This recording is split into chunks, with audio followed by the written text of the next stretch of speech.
Vamos lá, pessoal. Começando o Bairrista FC nesta segunda-feira. Vou falar das feras do programa.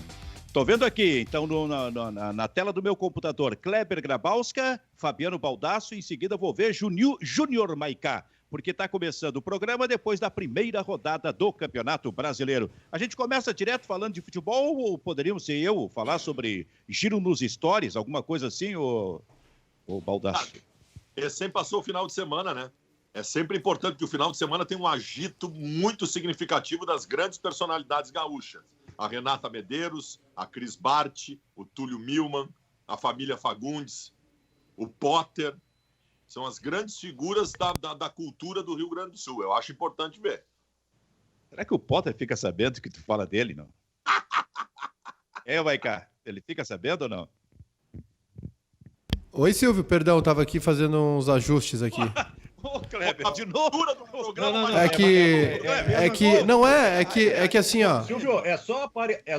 Não posso falar, eu vou sair do. Que o cara vira celebridade. Eu não posso. Eu não posso falar, eu vou sair do programa. Telefone no meio da transmissão, não dá. Eu vou sair do programa, eu não posso falar, eu vou sair do programa. O Silvio quer me ver na tela e o Baldasso entrou. O Baldasso entrou com a nossa conta, por isso que eu não apareço. Tô passando minha conta do Skype pro Júnior. Por isso, gente. Dá um jeito, porque é fundamental o outro falando, vocês falando comigo, o outro falando comigo. Reações de vocês. O dedinho levantado querendo falar, esse tipo de coisa é fundamental, por favor. Todo mundo me Kleber... falando aqui ao mesmo tempo, eu fico confuso, né? Desculpa, peço perdão à nossa audiência, eu vou sair do programa. Kleber tem razão, de novo, tem uma parceria aí, Grupo Bairrista e RBS TV, que eu não aguento mais. Que a RBS TV me abre o Globo Esporte e mostra os jornalistas que estavam lá nas cadeiras da arena e fixa no Júnior Maicá, Kleber. Lindo. Isso aí é brincadeira. A audiência deve ter subido. O que a gente não faz, né, gente? Bom, sobre celebridades, eu quero dizer para vocês que a partir de agora eu estou sendo seguido por Fabiano Baldasso, como que eu passo a ser uma grande celebridade do Rio Grande do Sul. Tá? Então, quando a gente falar em giro dos stories, eu preciso ser citado. Podem até falar que, por exemplo, eu adoro arroz, feijão, batatinha frita e ovo frito. Eu adoro. Pode colocar isso aí, porque eu sou celebridade, viu, Baldasso? Claro, que nem aquela vez que botaram que saiu uma notícia uma vez no Terra, Caetano vai à padaria no Leblon. Deu. Só essa notícia já é suficiente. Caetano estaciona no Leblon. Do seu apartamento e vai à padaria. Isso é demais. Para quem gosta do mundo da celebridade, isso é maravilhoso. Ai, como eu gosto de me divertir aqui nesse programa. Tu gosta, Kleber? A gente tem que dar risada de algumas coisas, né? É uma terapia isso aqui, rapaz. E também isso ajuda a descontrair um pouquinho, né? Porque nosso final de semana teve a abertura do Campeonato Brasileiro, Silvio. Eu estava analisando aí alguns episódios. A gente teve problema, um fato lamentável, né? O São Paulo em campo anunciado, o adversário não vai jogar que tá todo mundo contaminado. É um absurdo. O protocolo foi para as cucuias. Aí na Série B, o CSA teve praticamente todo o time titular afastado por coronavírus, né? E aí botou um time de emergência lá, conseguiu ganhar do Guarani. O trio de arbitragem que apitou a decisão do Campeonato Alagoano na quarta-feira foi escalado para trabalhar no Canindé, no jogo da Ponte Preta com o América Mineiro, né? Um trabalhou com contaminado, né? Com positivado, né? E o outro viajou o Brasil inteiro do lado do cara, então o risco, eu não sei como é que isso também não se propagou. E na Série C também teve um jogo cancelado por causa da contaminação do Imperatriz do Maranhão. O Campeonato Brasileiro é praticamente uma dimensão maior do que foi o Campeonato Catarinense, né? Não tem protocolo que resolva, né? Eu tenho uma frase aqui que eu li nas redes sociais no final de semana de um cara, um jornalista chamado Eric Betting. E ele colocou o seguinte: 32 páginas de protocolo. Não tem uma linha para dizer o que acontece quando houver resultado positivo para a Covid-19 num time. Palhaçada da CBF Futebol e nossa, que não lemos antes... desapareceu aqui, que não lemos antes a baboseira e não fazemos as perguntas que precisariam ser feitas. Está correto ele, na minha opinião. 32 páginas de protocolo, e nestas páginas de protocolo, é verdade que não consta nada sobre quando, no dia do jogo, constar assim o que aconteceu com o Goiás, aparecer vários casos de jogadores como os do Goiás com coronavírus, com o Covid-19. Quer dizer, o que é isso? Onde é que vai parar isso aí? Isso vai seguir, cara. Volta e meia vai aparecer casos no dia dos jogos. O que vai acontecer ali adiante com o Campeonato Brasileiro e mais? Tomara que isso não termine em morte eventual de algum atleta, algum componente de comissão técnica ou de familiar, esse tipo de coisa. Porque eu fico a pensar aqui, Baldasso, nos 10 jogadores do Goiás que apareceram com o Covid-19 que depois tiveram que voltar para casa. Não, e no caso do Goiás tem mais uma pataquada da CBF. O Kleber, que deu uma olhada melhor nisso aí, pode dizer. Mas a CBF teria feito um teste, entregaria o resultado na sexta de noite, acabou entregando só sábado de manhã, atrasado. Enfim, foi uma bagunça. Quer dizer, não são só os casos, é a condução que é errada também. E Silvio... A CBF credenciou o Albert Einstein, né, como o hospital, né, ou, enfim, o laboratório padrão, né, conveniado de preferência para fazer os testes. E já tinha acontecido um problema com Einstein em relação aos testes do Bragantino às vésperas da semifinal do Campeonato Paulista contra o Corinthians, né? Então é a segunda derrapada. E a CBF já está mudando isso aí, está deixando a critério dos clubes fazer a testagem no laboratório de confiança e mais prático possível para não acontecer esse desacerto de última hora aí.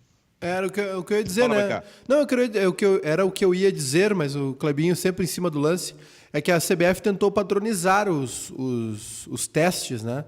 E acabou que o Albert Einstein, que é um dos melhores hospitais do Brasil, acho que é o segundo, né? Ou o primeiro, o Albert Einstein e o Sírio-Libanês, que concorrem aí pela liderança, acabou falhando nos testes, né? Os testes foram mal guardados, foram mal acondicionados e aí acabou falhando. Eu acho que é algo que não pode acontecer, não deve acontecer, mas deixarem os clubes subirem para o gramado, né? Aí que foi feio, né? Porque eu penso assim, Silvio, da mesma maneira como a gente enxerga o futebol como uma exceção, né? Que está dentro de uma bolha sanitária e que por isso tem o seu retorno aprovado, também, para mim, assim, numa boa, se os clubes tiverem que jogos adiados, ou se aconteceu o que aconteceu no jogo do Goiás, por exemplo, para mim já não importa também, porque se o futebol voltou, se os clubes voltaram, eles vão ser responsabilizados por isso, né? Então, eu não vejo assim como um grande problema. Eu só acho errado deixar os times entrarem em campo, né? Isso é vergonhoso. Agora, jogo adiado vai ter. O problema maior é a questão da saúde, os riscos, e o Benfica falou sobre isso. Mas vamos pensar na condução do campeonato. Mas, Baldasso... As datas são absolutamente apertadas, cara. Onde é que vai se enfiar jogo adiado nessa calendário? Mas só um detalhe. Se os jogadores não se preocupam com isso, não vai ser a gente que vai se preocupar, né? Quem tem... Não. Mas os jogadores eu acho que se preocupam. Mas então eles que se unam, né? Bom. Pode. Eles que venham ao público. Final de semana chutando balde. Então... E houve resposta do Rafael Moura, do Goiás. O Rafael Moura defendendo o Goiás, que o Goiás tomou todas as medidas. Eu acho, Maiká, que os jogadores eles podem se manifestar, eles deveriam, inclusive, através da sua associação, por exemplo, mas acima deles ainda tem digamos que os empregadores, ainda tem a CBF. Cara, é de uma irresponsabilidade total que a CBF faz. Porque eu quero saber o seguinte agora, como é que fica com o Goiás nos próximos 3 jogos, por exemplo, onde o Goiás não pode usar esses 10 jogadores infectados? Não pode. Eles têm que ficar fora 2 semanas, cara. E vai ter que jogar. Então não terá time. Olha, uma coisa que vai acontecer ali adiante, porque os times vão começar a se dar conta disso aí, talvez eles se unam em relação a isso, mas uma coisa que vai acontecer daqui a pouquinho é a exigência dos clubes para que não tenha rebaixamento nesse ano. E liberdade de inscrição também, né? Liberdade de inscrição, poder botar quantos for necessário na listagem de que pode jogar.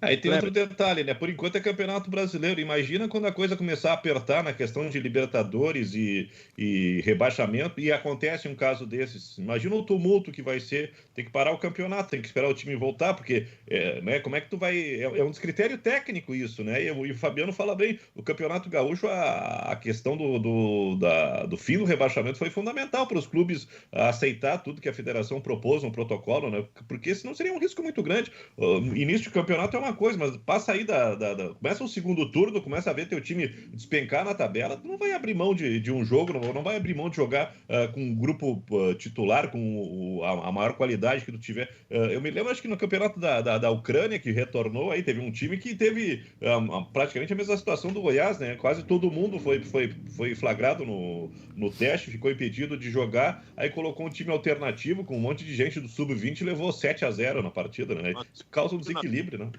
Tu imagina, Kleber, imagina esse Goiás e São Paulo na penúltima rodada do Campeonato Brasileiro, e se o Goiás não ganhar o jogo, o Goiás está rebaixado para a segunda divisão. E aí 10 jogadores aparecem infectados. E a CBF, em vez de dizer, infelizmente, não temos o que fazer, vocês vão ter que jogar com quem vocês conseguirem jogar. Isso dá uma ação judicial, isso dá um bolo que vai à FIFA e o campeonato não termina, cara. Não termina.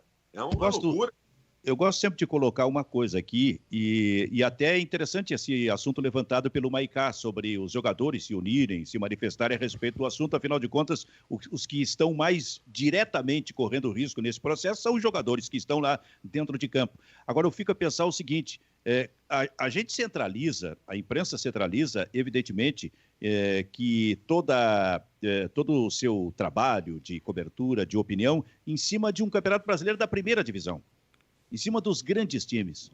Mas olha o que estão voltando a trabalhar, quantos pequenos times com jogadores que ganham R$1.000, R$2.000 espalhados pelo Brasil, que precisam voltar a trabalhar de alguma forma. Eu acho até que não tem uma retaguarda, digamos, do governo federal para eles em relação a isso, a questão do auxílio emergencial. Então eles precisam voltar a trabalhar, cara. E aí como é que se vai ser objetivamente contra estas pessoas, estes profissionais, estes cidadãos que precisam sustentar as suas famílias, mas que ao mesmo tempo correm esse tipo de risco que correu o Goiás, por exemplo. Talvez até mais potencializado, porque aí a gente está tratando de clubes pequenos, de times pequenos, hein, Kleber? E a gente está vendo também a situação aqui na divisão de acesso, né, Silvio? Que é uma situação mais complicada ainda. A divisão de acesso tem talvez 2, 3 times interessados em retomar a competição, que dá vaga para o Gauchão do próximo ano, mas os outros times se sentem, primeiro, sem respaldo financeiro e depois preocupados. Como é que vão fazer um monitoramento permanente dos jogadores para disputar cada jogo? Ainda, se o campeonato terminar, seriam 20 rodadas, e a cada 20 rodadas fazer a testagem de 30 jogadores ou de 30 integrantes do elenco e mais comissão técnica, né? Tem uma questão social envolvida nisso aí tudo, e a gente está falando há muito tempo que tem gente de times do interior, de times pequenos, que estão procurando outro ramo para se sustentar, para botar a comida na mesa da sua família, né? É uma situação complicada que o futebol está vivendo. A gente bota muito foco em cima de Atlético Mineiro e Flamengo, Grêmio e Inter, mas a realidade do futebol bota a partir da Série C, Série D, divisão de acesso. Futebol do interior é uma coisa muito complicada, muito dramática, né? Mas começou o Campeonato Brasileiro e a dupla Grenal ganhou. Diga, Maicá. Só para completar o que o Kleber disse sobre o futebol do interior, né? Tem uma informação aqui do Bruno Mucchi, que é repórter da Rádio Caxias, né? Setorista do Caxias e do Juventude. Volante Jean Carlos retornando para o Goiás, atacante Tilica indo para o exterior. O Caxias perde mais 2 jogadores para a decisão do Gauchão. O da Silva, que é do Grêmio, saiu, e o Laércio também está de saída. Então, o Jean Carlos e o Tilica confirmadas as saídas, o da Silva também, que é do Grêmio, né, não joga e acho que está de saída do Caxias, e tem mais a chance do Laércio se transferir. O Caxias com 4 a menos para desses 4 jogadores do time aí, né, saindo antes. O da Silva não ia jogar já. O da Silva não ia jogar porque é do Grêmio. É emprestado pelo Grêmio, né, jogaria, mas tinha possibilidade do da Silva permanecer para a Série D do Campeonato Gaúcho. Ele estava até entusiasmado, né, com essa possibilidade de ter uma sequência jogando pelo Caxias da Série D do Campeonato Brasileiro, melhor dizendo. E o Gilmar... Mas eu não sei se o da Silva daqui a pouquinho não vai ser integrado no grupo do Grêmio na vaga que era do Ferreira, hein? Pois é, e o Caxias contratou um centroavante, né? Porque o Gilmar, o centroavante titular, tá machucado, tá fora da decisão também. Começou o Campeonato Brasileiro com vitória da dupla Grenal. Inter 1-0, Grêmio 1-0. Começou o Campeonato Brasileiro com vitória da dupla Grenal. Inter 1-0, Grêmio 1-0. Fabiano Baldasso, defina o Inter de sábado que tu viste em campo logo depois, 2-3 dias depois do Grenal. Um baita resultado e uma atuação insuficiente, Benfica. Um baita resultado. Ganhar fora de casa é maravilhoso. Eu não tenho como não ficar feliz por isso. O Inter ganha na primeira rodada, fora dos seus domínios. Isso dá confiança, especialmente para quem vinha de uma derrota vexatória no Grenal. Isso é importante. Agora, não podemos deixar de analisar o que foi o jogo, né? O time do Cudê, que já foi o time do Cudê no Internacional, não é mais o time do Cudê. E está tendo dificuldades para voltar a ser o time do Cudê. O primeiro tempo do Inter contra o Curitiba foi muito fraco, muito fraco. Um primeiro tempo de ligação direta, predominantemente. O Internacional perdeu aquela condição que tinha antes da parada da pandemia de conduzir a bola, de atravessar o campo com qualidade, rápido. Um time que conseguia fazer triangulações. O Inter do primeiro tempo foi o Inter do Grenal, um time de balão para frente. O time foi mal escalado pelo Cudê, mal escalado. O Potker não pode ser primeira opção. O Potker, eu já cobrava aqui que o Potker não poderia ser a primeira opção como reposição do Internacional. E no sábado ele foi a primeira opção para ser titular do Internacional. Está errado. O Cudê preservou o Galhardo e o Bosquilha, e tudo bem, eu acho que tem que preservar, isso vai ser uma realidade de agora para frente, mas eu não gostei. Gostei muito do Prachetes, acho que o Prachetes fez uma bela partida e para mim deveria ser titular do Internacional. Eu acho que o Peglow, ele tem que ser primeira opção e não o Potker. E o Galhardo precisou de 3 minutos para fazer o que o Potker não tinha feito o jogo todo e decidir a partida dando uma assistência para o Guerreiro. Não gostei da atuação. O Moisés, de novo, fez uma partida terrível. Eu gostei muito também do Zé Gabriel, que entrou durante o jogo, que para mim deveria ser titular no lugar do Musto. Enfim, muitas coisas, mas foi um Inter insuficiente no que precisa ser para brigar por títulos. O importante é ter conseguido essa vitória. Era fundamental começar realmente com vitória no Campeonato Brasileiro. Mas a gente vai seguir tratando do Internacional. Afinal, que Inter é esse? Que Inter deve ser? Porque já no meio da semana tem jogo de novo e aí diante do Santos. Kleber, o que achou do Internacional? O Fabiano, ele coloca bem o Internacional com um modelo de jogo muito distante daquilo que entusiasma e que dá esperança de que o Internacional está no caminho certo com o Cudê. E eu vejo o jogo de sábado e depois vou ver o jogo de domingo do Flamengo com o Atlético Mineiro, que é uma outra história, é um outro futebol. Eu acho que o Cudê sabe o que tem que fazer, mas ele não está conseguindo com o Internacional. Essa retomada de futebol tem só o jogo contra o Esportivo como um futebol de qualidade, né? As outras apresentações no Internacional são muito abaixo. E olha, o Internacional viu que o Praxedes dá a resposta, né? Só que o Praxedes tem que jogar no time inteiro, tem que estar o Galhardo do lado dele, tem que estar o Edenilson, né? Achar uma maneira de do Praxedes ser utilizado com o maior número de titulares possíveis no time do Internacional. E o Potker e o Moisés acho que são as duas grandes chagas abertas nesse começo de Campeonato Brasileiro. O Moisés, pelo que fez no Grenal, né? O que vem fazendo na temporada, é um lateral insuficiente, tímido, não tem iniciativa, não vai para o fundo, é contrário àquilo que o Cudê exige dos seus laterais. E o Potker há muito tempo no Internacional sem dar a resposta, né? E o Cudê parece que tinha descoberto um novo jogador, bastaram 2, 3 partidas para ver que o Potker continua sendo o mesmo. E o Galhardo vai se confirmando aí como o grande jogador do Inter na temporada. Sobre o Potker é interessante, né? Porque uma das notícias que saíram durante o trabalho, enquanto a pandemia transcorria, se preparando para a volta do Campeonato Gaúcho, é que o Potker estava treinando muito bem. Então não mostrou, porque vem sendo o mesmo. Interessante, eu falei no sábado uma coisa que me pareceu no jogo. O Inter, neste momento, é um grupo de jogadores à procura de uma ideia. Uma ideia que até é a mesma, que deu certo em alguns jogos ali, antes da pandemia, mas que simplesmente desapareceu, porque a linha de 3 do Internacional não se completa mais. Que linha de 3 é essa? O Internacional, no movimento ofensivo, também não se completa. E ainda o melhor parceiro para o Guerreiro é realmente o Galhardo, mas que não foi bem no Clássico Grenal, assim como os outros jogadores. Mas eu não sei, eu sinto no técnico do Internacional uma certa predileção pelo Potker. Eu pergunto, por que um ataque envelhecido e pesado? Por que, se o Galhardo estava com problema físico e só poderia entrar depois do jogo, por que não um outro jogador?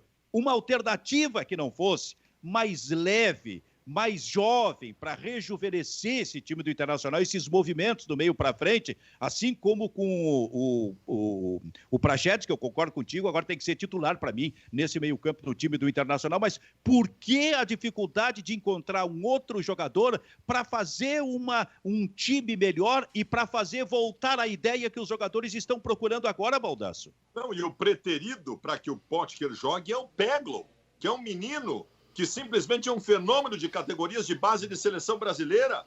Um guri que é rápido, driblador, quebrador de linhas. Eu não estou dizendo que ele vai dar certo no Internacional. Eu só quero que ele tenha o mesmo número de oportunidades que o Potker tem. O que me deixa louco é que o Moisés tem o direito de fazer 5 partidas terríveis uma atrás da outra. Por que ele tem esse direito? Por que o Potker tem o direito de fazer 4 partidas horrorosas sem que o Peglo receba as chances? Este é o escárnio.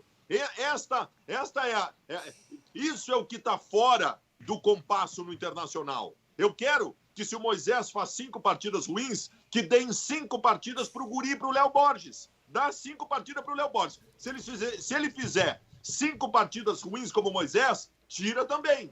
Agora, dá sequência para os guris, dá oportunidade para os guris. Será que ele vai tirar o Praxedes no meio da semana? Será que ele vai tirar o Praxedes do time e vai deixar o Marcos Guilherme, que é outro que não está jogando absolutamente nada depois da parada? O Praxedes não pode sair do time, cara. E outra, que não devolva o Musso de titular. Tem um guri, Benfica, tem um guri que entrou bem em todos os jogos do Inter no ano. Zé Gabriel. Todos. Sempre que ele foi chamado, ele foi bem, jogando de primeiro volante, de zagueiro pela direita, até de lateral direito ele já jogou. Ele sempre vai bem, se chama Zé Gabriel. Por que vai voltar o Musto e o Zé Gabriel vai ficar no banco? Tem que botar isso.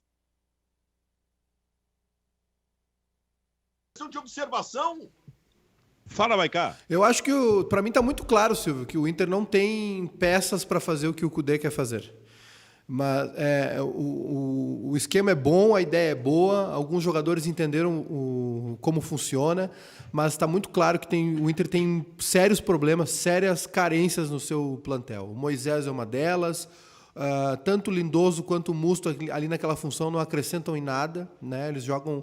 O Inter, a ideia não é que ele seja um terceiro zagueiro, mas tanto o Lindoso quanto o Musto, eles não conseguem contribuir com nada ofensivamente, né? Nenhuma parte na construção da saída de bola do Inter tem qualidade com o Lindoso ou o Musto. Eles atuam realmente como um terceiro zagueiro, eles atuam como mais um defensor.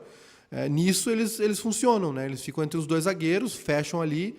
Só que o que acontece? A gente viu contra o Curitiba também, o adversário atravessou o meio de campo do Inter, e não é uma coisa difícil de fazer com a bola rolando, é mano a mano. O Inter está sempre desarrumado lá atrás, está sempre com... O time que coloca jogador espetado nas costas dos laterais do Inter sempre leva perigo. É claro que a qualidade do Curitiba é inferior à do Grêmio, por exemplo. Mas a gente viu nos 2 Grenais, agora no retorno do futebol, o Grêmio sempre levando perigo nas costas dos laterais, do lado direito com o Alisson Orejuela, do lado esquerdo com o Everton, o Guilherme Guedes, depois Cortez. E assim, se passa uma ideia de segurança com esse jogador do meio, mas na verdade é mano a mano, né? E aí está um problema do Inter. O Inter tem um problema uma carência de jogadores, e o Kudê insiste nesse esquema e vai insistir, ele acha que é o melhor esquema. E realmente o Inter, se a gente for analisar o Inter do ano passado para esse ano, o Inter, na minha opinião, evoluiu sim, o Inter melhorou sim, só que está faltando qualidade para algumas coisas, né? Para alguns movimentos, para algumas ideias. As escolhas são erradas. Eu também acho. O problema não é as escolhas estão erradas. Eu tô contigo, Baldasso. E assim, não usou a gurizada no gauchão, que é para preparar, vai usar agora, né, em jogo contra o Santos no Beira-Rio, né, para ser queimado pela torcida. Aí é que tá.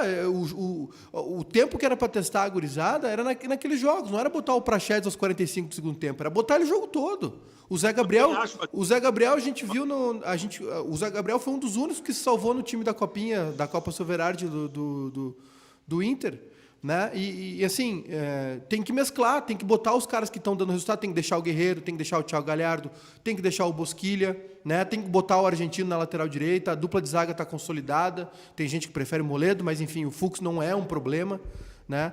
Agora sim, tem que mesclar, porque senão vai ser sempre isso. Eu não acredito que não tenha um dos guris da base aí para fazer uma lateral esquerda. O Inter vai acabar caindo na mão do Wendel de novo, tá muito claro isso. Mas aí é que tá. Benfica, se tu me permitir, eu quero te dar o time que eu colocaria a partir de agora como time titular do Internacional. Pois não? Vamos lá. Lomba, Saravia. Aí tem um ponto de interrogação, mas acho que vai ser o Lucas Ribeiro, que foi contratado para isso. Lucas Ribeiro foi contratado para ser o substituto do Fux, que está indo embora. O Cuesta e o Léo Borges. Eu abro o meu meio-campo com o Zé Gabriel no lugar do Musto. Eu coloco Praxedes jogando o Edenilson para a direita. Boto o Bosquilha na esquerda, devolvendo o Marcos Guilherme para o banco. E na frente, Galhardo e Guerreiro, com o Yuri Alberto correndo por fora para entrar no time. Esse é o time que eu colocaria. Que tal esse time, Kleber?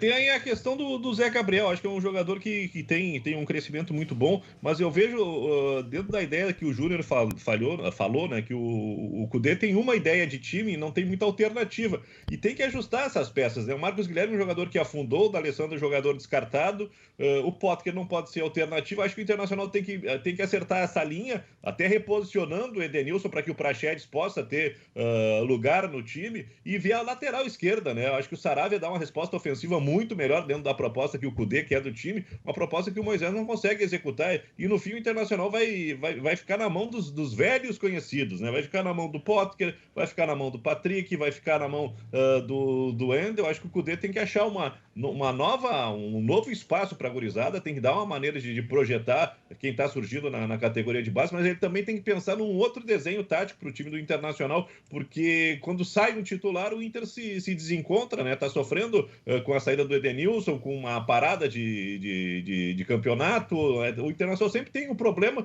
porque não consegue executar um modelo que deu certo e o Cudê não consegue pensar de uma maneira diferente também. Ô, Maicá, sabe que nesse modelo aí, do Cudê, eu me convenci de uma coisa. O movimento de criatividade do Inter do meio para frente tem que ser com este primeiro volante. Este que fica perto dos zagueiros e não com o segundo, sabe? Houve um momento em que eu achei que esse segundo, onde inclusive o Edenilson foi o que deu melhor resposta, né? Sim. Mas dá melhor ainda jogando pelo lado direito, que ali começaria o movimento de ataque do Internacional. E entendo que com o Praxedes ali, isso pode crescer pela qualidade técnica desse jogador, a visão que ele tem. Mas estou convencido que o movimento tem que começar mais atrás. Por este primeiro volante. E este primeiro volante precisa ter, além de uma imposição na marcação, qualidade técnica, visão de jogo. E o Musto não vai dar isso. E o Rodrigo Lindoso não vai dar isso aí. Silvio, para complementar o que o Benfica está dizendo. O que é a saída de bola do Inter? Tem gente que diz que o Inter joga com um líbero, não é líbero. E a ideia também é que não seja 3 zagueiros. O Inter faz aquilo que se chama internacionalmente de saída de 3. É a saída de 3. É um cara centralizado que tem que ter qualidade, aí está o que o Benfica diz, que tem que ter qualidade para acionar, especialmente a saída, assessorar a saída dos zagueiros, que fazem a travessia do meio-campo, empurrando o adversário para trás. Vocês querem um exemplo? De acordo com as palavras do próprio Cudê, chegue mais limpa no processo ofensivo, dando liberdade para que todos possam entrar na área. Os zagueiros empurram todo mundo para dentro da área, para que o Marcos Guilherme, o Bosquilha e o Edenilson tenham possibilidade de entrar concluído. É para acontecer isso. Só que isso efetivamente não está acontecendo. Essa bola não está chegando limpa. Esta saída não está sendo feita com qualidade. E aí o meu problema não é o esquema. O esquema é ótimo. Eu gosto desse esquema. O problema são as peças escolhidas. Vocês querem um exemplo prático? É o Flamengo. O jogador que faz a função do praticamente o mesmo esquema, né? O Flamengo tem, quando pega a bola, se arma da mesma maneira do Inter. Claro, a qualidade dos jogadores do Flamengo é muito maior, Mas, assim, e também tem uma questão que os meias, né, do Flamengo, que são a Arrascaeta e o Everton Ribeiro, jogam mais abertos, os laterais mais por dentro, né? Eles fazem, às vezes, uma inversão ali. Mas, se vocês querem um exemplo prático, é assim, o jogador que faz a função do Musto no Flamengo é o William Arão. É muito mais um jogador de meio campo para frente do que um jogador de meio campo para trás, né? E o Musto é praticamente um zagueiro. Então, eu acho assim, que está muito claro, para mim está muito claro que o Inter precisa, ali jogaria o Rodrigo Dourado, acredito, mas também não é um jogador que faça tanta diferença ofensivamente, mas para mim está muito parecido. É muito parecido com o Musto. Agora, para mim está muito claro que o Inter precisa colocar ali, dar uma chance para o Zé Gabriel fazer essa função. O Baldasso falou certo. Essa bola, esse primeiro movimento tem que sair, essa bola tem que sair limpa. Chegar limpa para o segundo volante, que também tem muita qualidade técnica, que é o Garoto. Ou sair limpa de trás, acionando os meias pelos lados, explorando a velocidade desses jogadores. O Atlético Mineiro... O que não pode, Maicá, é sair quadrada lá atrás e parar num outro que está centralizado quadrado. Tipo, Musto lá atrás, Rodrigo Lindoso um pouco mais à frente. Fala, Maicá. O Atlético Mineiro ganhou... jogaram juntos, né? O Atlético Mineiro ganhou o jogo assim ontem, né? O gol do Atlético Mineiro é uma... O Sampaoli insistiu o jogo todo para não ter o balão, correu riscos também. O Atlético Mineiro ontem deve ter matado uma boa parte da sua torcida do coração, mas o gol sai assim, do goleiro para esse primeiro jogador, que seria o Musto, né, no caso do Inter. Em 3 toques, o Atlético Mineiro chegou no gol do Flamengo. Por quê? Porque os dois times estavam marcando alto, né? Os dois times marcaram a saída de bola. Aliás, o Sampaoli não deixou o Flamengo respirar 1 minuto, né? O Galo marcou sempre no campo do Flamengo. Claro, correu riscos, por quê? Porque é o que está acontecendo com o Inter. O Inter está marcando mal a saída e quando a bola atravessa para o campo de ataque, fica aberto, né? Os jogadores estão avançados. Agora, o gol do Flamengo... prevê que se corra riscos defensivos. Claro. E eu não tenho problema com isso. Eu admito isso. Pode correr riscos defensivos, desde que tu compense com uma ação ofensiva efetiva. Se vocês puderem... Tem esquemas que prevêem riscos defensivos, e é o esquema do Cudê. O problema é que o Inter, nos últimos jogos, só tem corrido os riscos defensivos sem as benesses ofensivas. Porque a saída está toda quebrada. Se o pessoal puder ver o gol, depois parar para ver o gol do Atlético desde a origem... Começa com o goleiro. O goleiro sai pelo meio, tem um toque no meio, mais um toque no meio, um giro desse volante, um toque no meio e uma enfiada para o Marquinhos e é gol. E é o gol e aí desenrola a jogada. Mas em 3 passes o Atlético Mineiro chegou na área do Flamengo. É um esquema que precisa de muito azeite, né? Que precisa de muito treino, muita prática. E precisa de uma coisa que o Inter não tem no Lindoso e não tem no Musto, que é habilidade. Eles não têm agilidade, qualidade técnica. O jogador ideal para fazer isso aí no Inter, sabe quem seria? O Rafael Carioca. Aquele volante que jogou no Grêmio que está no Tigres. Ele seria o jogador ideal para fazer isso. Ele é um jogador que recebe a bola de costas para o campo de ataque, gira, tem drible, faria perfeitamente isso. Agora não esperem que o Dourado vai fazer isso também. Tu melhora, se tu botar Zé Gabriel e Praxedes abrindo o meio-campo do Internacional, tu melhora pra caramba essa saída de bola. Analisa pra gente isso, Kleber. Eu tô vendo aí que se o Cudê quiser melhorar o desempenho, né, o Zé Gabriel seria essa possibilidade. Mas eu tô vendo que o Cudê ele tá muito preso, né, nos velhos nomes. Na quinta-feira tem um jogo mais difícil contra o Santos e é imperioso que o Internacional, além de vencer, porque vai ser a volta a Porto Alegre, né, o clima aqui não tá muito legal, seria imperioso que o Internacional conseguisse uma vitória para ter mais tranquilidade pro Cudê conseguir fazer uma rodagem do seu grupo, porque com a corda no pescoço é praticamente colocar na fogueira a gurizada, né? Então eu acho que é um jogo pro Internacional recuperar a estabilidade, o equilíbrio, né, para ter um pouquinho mais de gás, de fôlego, porque o Campeonato Brasileiro vai exigir muito. E se o Cudê a cada jogo continuar insistindo nos nomes conhecidos, o Internacional vai fazer mais uma campanha como figurante, né? Estou me lembrando do ano passado que quando tinha que mudar o ataque entrava o Guilherme Parede. Era sempre o mesmo jogador, sabe? Não surgia nada, mas até quero dizer que também não existia tantas alternativas no ano passado na garotada como talvez exista hoje à disposição do técnico do Internacional. Quando tiver que fazer a primeira alteração, não precisa ser necessariamente a saída do Praxedes. Por que a primeira alteração tem que ser a saída do Praxedes? se outros estavam mal no jogo, Kleber?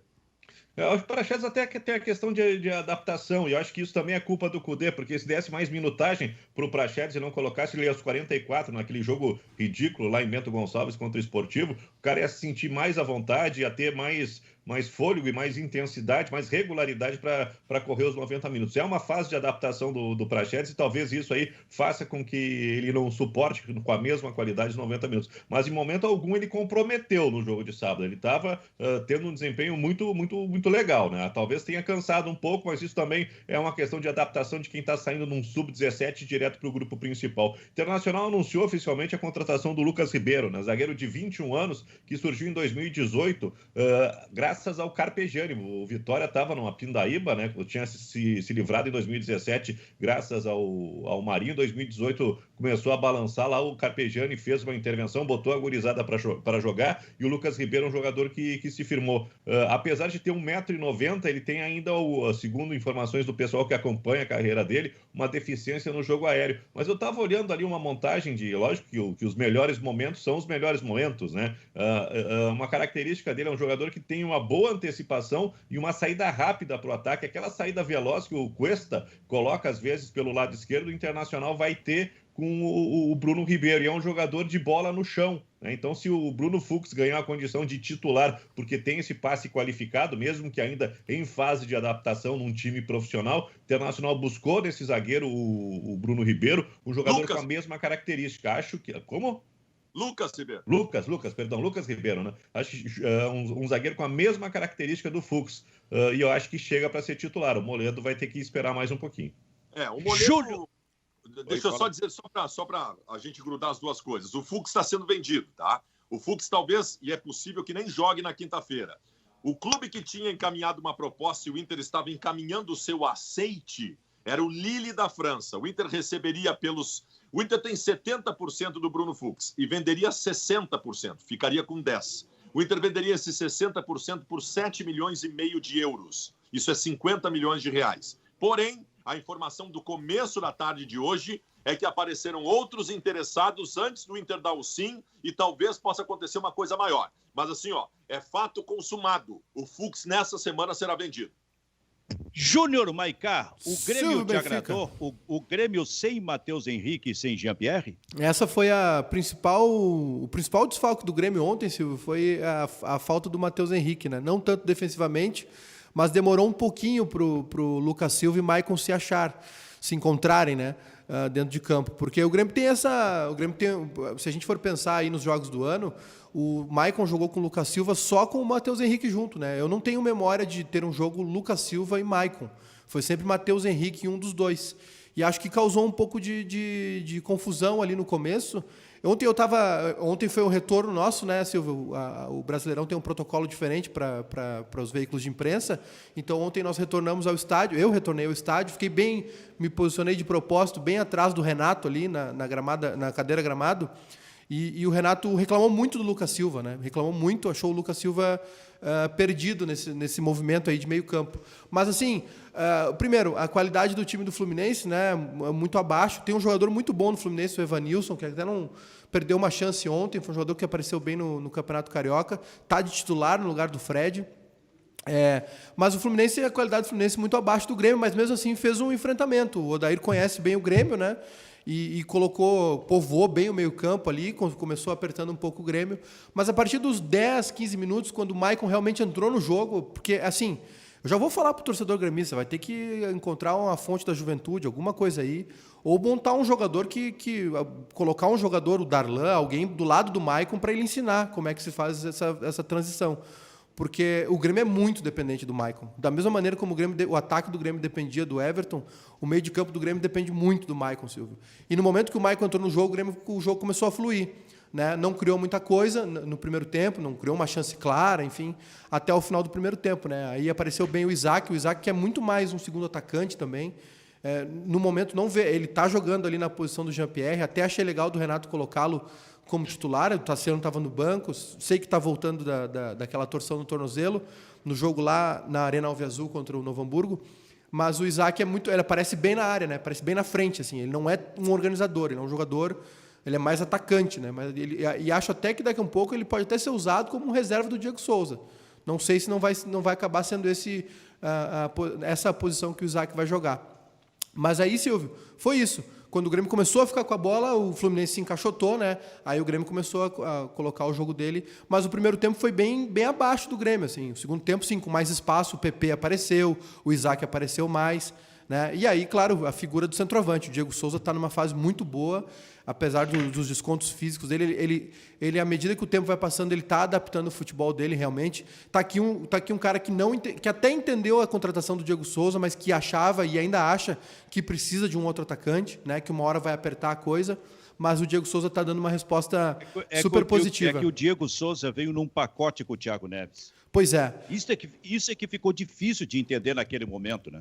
E de uma maneira ou de outra, né, Silvio, o Diego Souza vem fazendo sempre bons brasileiros, né? Apesar da idade já estar começando a chegar para ele. Oi, Maiká, tu te posicionou atrás do Renato para cuidar as reações do Renato e contar a transmissão do bairrista ou para aparecer em todas as imagens? Eu sentei precisamente atrás do banco de reservas só para aparecer no Globo Esporte. O sonho da minha vida era aparecer no Globo Esporte.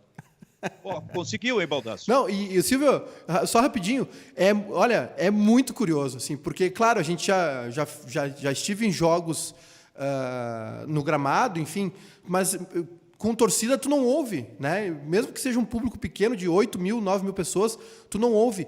Ali na arquibancada, e eu não estava colado no banco de reservas, estava mais para o meio, tu ouve tudo, Silvio. O banco... Ouve o técnico, ouve os jogadores pedindo bola, reclamando, gritando. Então conta para mim aí, o Renato entende de futebol? O Renato entende e cobra muito. Ele reclamou muito do time ontem, até o último minuto.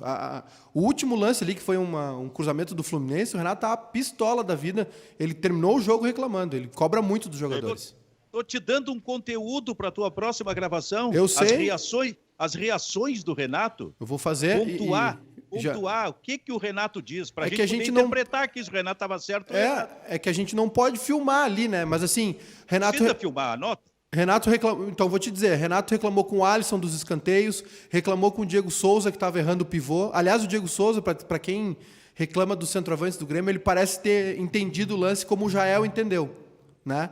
O Jael, a gente lembra bem, é um cara que não tem 30% da qualidade técnica do Diego Souza, mas foi um cara que entendeu o mecanismo do Grêmio. E parece que o Diego Souza também está nessa vibe. Reclamou com o Diego Souza que ele desperdiçou alguns pivôs, reclamou com o Alisson, reclamou muito com o Lucas Silva. O Lucas Silva foi o que ele mais reclamou, e acho que ele já tinha chamado o Lucas Silva, o Darlan, de posicionamento. Ele reclamou do Lucas Silva de posicionamento e de algumas jogadas precipitadas, assim, chute fora da área, enfim, teve uma bola no segundo tempo que ele atravessou, um passe errado. Renato estava cobrando nos detalhes. Teve uma hora que teve um lançamento para a área e o Vanderlei saiu muito e o Jeromel deu uma casquinha para trás. E aí, quando o Vanderlei repôs, o Renato foi falar com o Vanderlei: se o Jeromel cabeceia para cima, tu toma o gol, estava fora do gol. Ele fica buzinando no ouvido dos jogadores nos mínimos detalhes. O que tu ia dizer, Kleber? Em seguida eu vou pedir a opinião do Kleber. O que tu ia dizer, Baldasso? Tu está completamente enganado, Benfica. O Maiká não ficou perto do Renato porque queria observar as reações do Renato e nem para aparecer no Globo Esporte. O Maiká encontrou uma possibilidade sem ninguém no estádio de estar o mais próximo que ele conseguisse do Renato. O sonho dele era poder estar abraçado no Renato durante o jogo. Isso é verdade. Eu ia até avançar em qual seria o sonho, mas eu acho melhor deixar assim. Mas é o sonho do Maiká. Tu está completamente enganado, Benfica. Vai acabar pulando o muro. Kleber Grabowska, e a estreia do Grêmio, o que te pareceu, Kleber? Eu acho que a estreia do Grêmio é muito parecida com a estreia do Internacional, né? O resultado é melhor que o desempenho, né? E os dois times com desfalques, né? O Grêmio tem aí um problema de Matheus Henrique e Jean-Pierre com problemas particulares. O primeiro jogo sem Everton, né? O Internacional lá em Curitiba ficou sem o Bosquilha e sem o Edenilson e sem o Galhardo para começar a partida, né? Então são situações diferentes. Só que o Grêmio entra mais tranquilo, né? O Grêmio tá com um ambiente muito, muito legal, porque jogou bem o Grenal, ganhou mais um Grenal, tá na final do Gauchão, né? Tem um grupo mais montado, estruturado. O Internacional carregou para Curitiba o peso da derrota e a crise provocada pelo Grenal. E ontem é importante isso que o Júnior falou, né? Num jogo que tu não tem Matheus Henrique, tu não tem Jean-Pierre, que tu não tem Everton, cresceu demais a importância do Maicon. E o Odair Hellmann ele foi muito inteligente, porque ele meio que neutralizou o Maicon e o Grêmio dependeu demais dos outros jogadores que não conseguiram desempenhar isso. Depois, quando o Grêmio avançou, ainda no primeiro tempo, jogou mais no campo do Fluminense, surgiu mais espaço, o Maicon ordenou o time, né? E o Grêmio cresceu. Mas não foi uma atuação de nível de Grêmio. Lógico que dá para dar o desconto, né? Porque o Grêmio ontem estava muito mexido. E quando não tem o Jean-Pierre, como cresce de importância a participação do Maicon e do Matheus Henrique no jogo do Grêmio. Então, ontem, se o Maicon não foi tudo aquilo, né? Jogando o razoável, ele já fez a diferença. Este é o Bairrista Futebol Clube na parceria do Grupo Bairrista com a RDC TV. Alguém aí tem condição de me dizer por que a dupla Grenal pode jogar em Porto Alegre e o São José não pode? Olha, Silvio, eu não sei. Talvez pela condição do estádio, pelo tamanho dos estádios, não sei. Porque não é? Não, pelo menos nessa fase do campeonato. Por isolamento? Pelo menos nessa... Não digo capacidade, eu digo espaço. Eu digo grande de espaço. O protocolo? Não é. Não, eu até não sei por que não é. É que o São José está cobrando isso muito forte. Ele teve que jogar, estrear na Série C, né? Sim, jogando no CT do Grêmio e Eldorado. E cobrou da federação, cobrou das autoridades. Olha, libera o Beira-Rio, libera a Arena. Por que não libera o Passo da Areia? E a resposta oficial, através do prefeito Nelson Marquesan, por exemplo, não veio. O São José segue esperando. Porque houve um momento em que se achou, não, é a CBF. Não, a CBF só não trocou o jogo porque já estava em cima e já havia comunicado, inclusive o time adversário, que o jogo seria em Eldorado. A questão maior está, o Baldasso, na prefeitura. Mas que coisa isso, cara? Porque Baldasso, isso só mostra que não tem critério nenhum. Pois é. Se pode na Arena, por que não pode no Passo da Areia? E por que pode em Eldorado, não pode no Passo da Areia? O que o Eldorado tem de tão melhor em relação ao Passo da Areia?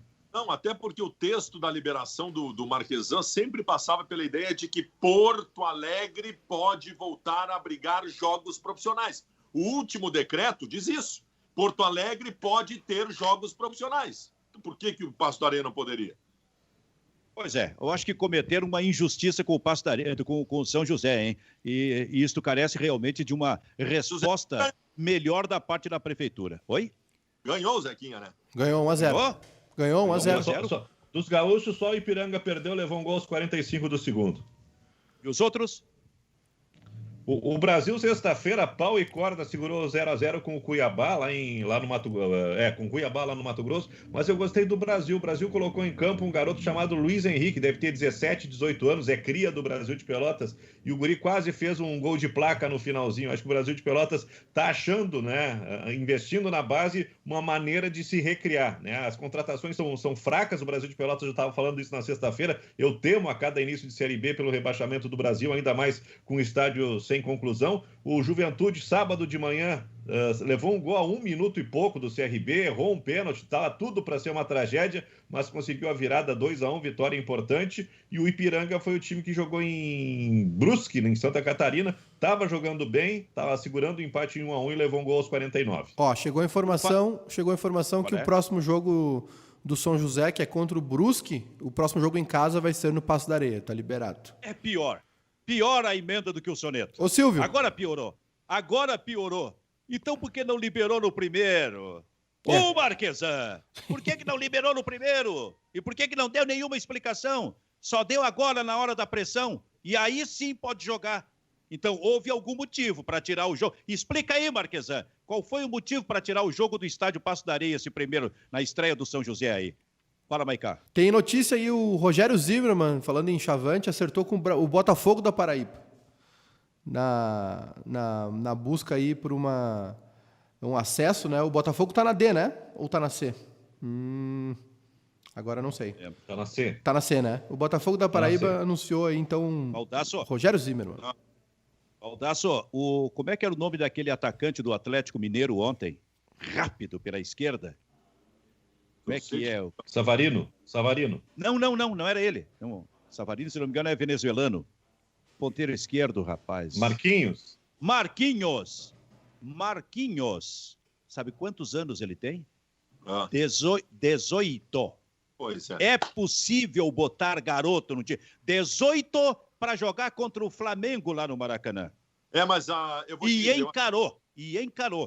eu acho que a pressão está começando a funcionar em cima do Cudê, tá? Acho que a escalação do Praxedes vem pela pressão também. E a pressão vai continuar e vai continuar muito forte. Ele vai ter que botar esses guri para jogar. Tem um menino lateral direito do Inter chamado Vinícius Tobias, que é jogador de Europa. É fora do nível, fora da curva. Ele tem 17 anos de idade. Tá? Vai ter que aparecer também. Como é que nós estamos com o tempo aí, Maiká? Sem tempo para mais nada. Nem Finuto Minal. Acabou. Tem mais tempo, não. Tá bom? Acabou. Então tá. Tchau.